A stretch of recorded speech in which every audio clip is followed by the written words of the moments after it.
Hi, everyone. I'm Teresa Younkin, founder and CEO of Mosaic Life. It's an AI driven wellness app, and I'm also a health informaticist.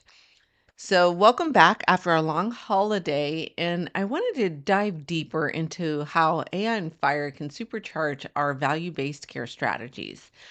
Now, you're probably wondering, why focus on value-based care when we've got so many other things to focus on, especially the implementation of prior auth coming up and the HCI2 rule that just rolled out and what we're going to have to do to fulfill that.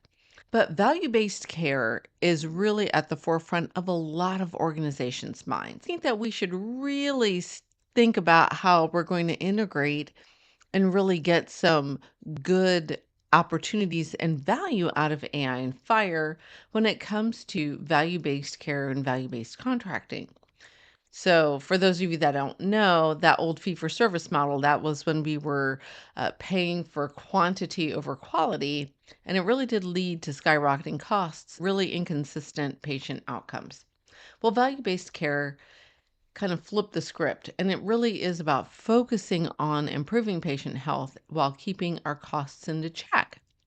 It's really about getting the best bang for your healthcare buck. So, in the series, we're going to explore how AI and FHIR are making value based care a reality.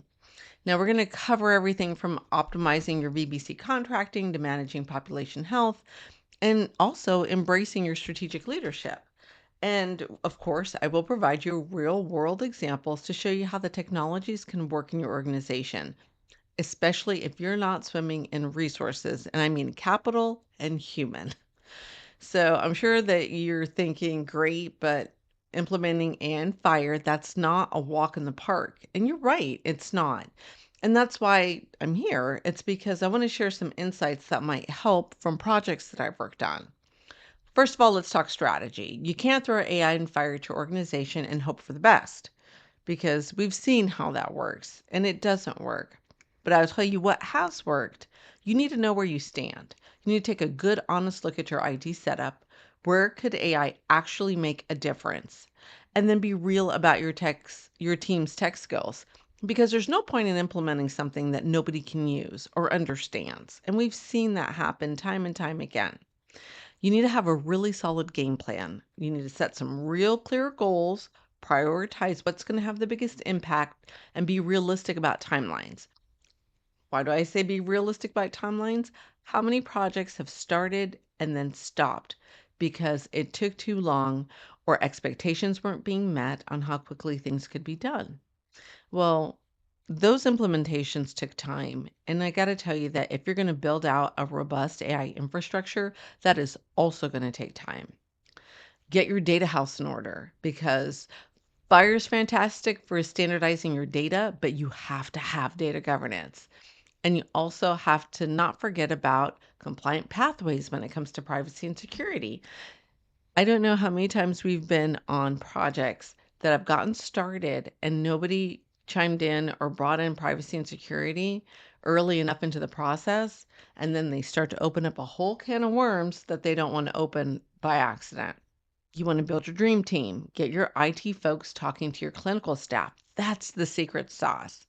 And you can trust me, magic happens when they actually understand one another. And that's why health informaticists are excellent members on a team. Finally, you always hear me talking about this start small and think big. Pilot projects really are your best friend. They're important because you can learn from them and then you can scale up what works. It's like testing the water before you completely dive in and commit a ton of resources and time.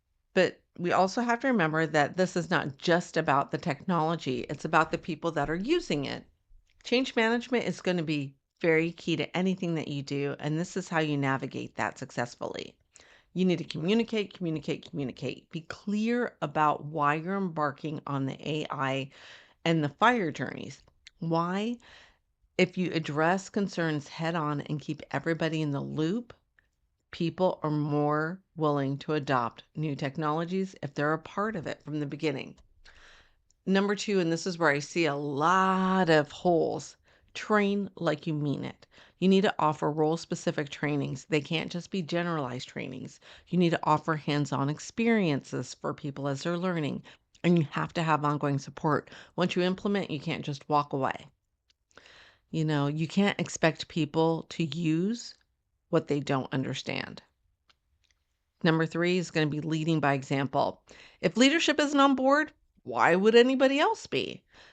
Be really clear and showcase your early adopters and celebrate the successes.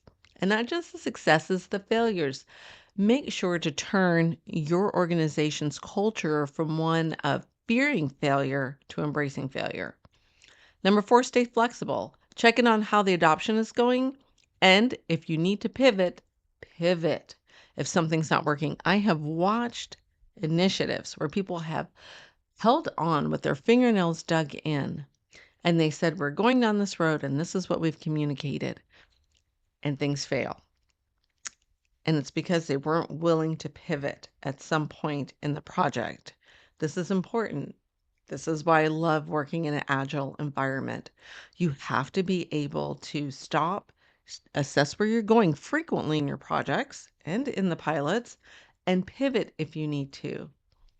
Lastly, you need to foster a culture of innovation. And you'll hear me talking about that all the time. Encourage experimentation, idea sharing, collaborative problem solving. And again, as I always say, don't be afraid to celebrate failures. That's how we learn, right? And fostering a culture of innovation is not hard. Carve out time at your quarterly meetings, department meetings, one-on-ones to talk about innovation. And if you really want true adoption and you want to get the juices flowing, why not write these into people's goals? Adopting all of this technology, it's just not a sprint. It really is a marathon. It takes time, it takes patience, it takes a willingness to learn as you go along. So over the next couple of weeks, we're really going to dive deep into each one of these topics. I want to make sure that you get to explore some AI applications out in the world. We want to talk about FHIR implementations and talk about how we bring it all together for value-based care. If you didn't know, FHIR does have a value-based performance reporting IG.